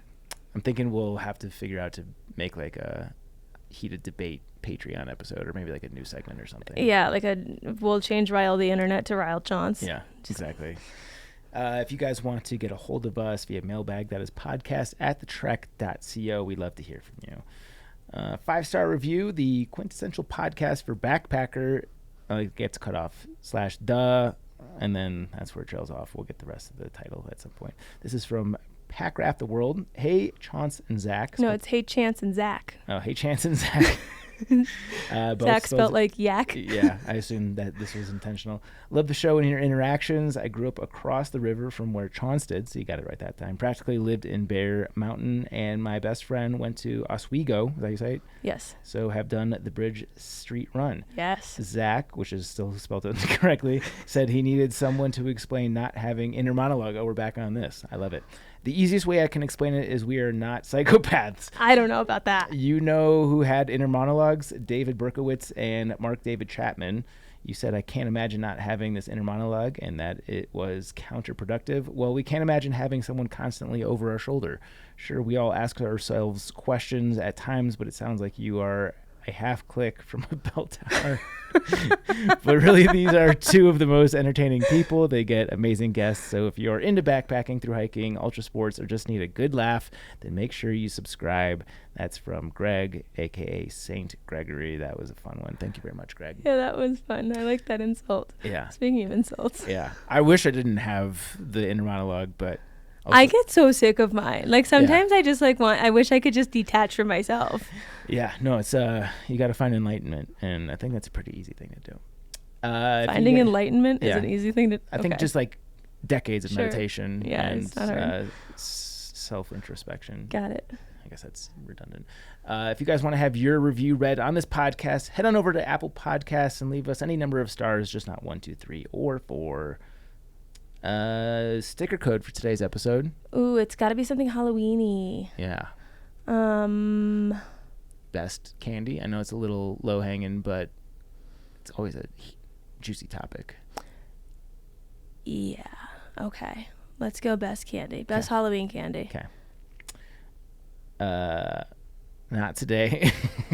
Not today. Too early of a podcast. We need a little bit of a later show and a more appropriate. Never mind. Super big thank you to our Chuck Norris Award winners on Patreon. That is Alex and Misty with Navigators Crafting, Andrew, Austin McDaniel, Austin Ford, Brad and Blair from 13 Adventures, Brent Stenberg, Brian Alsop, Fables.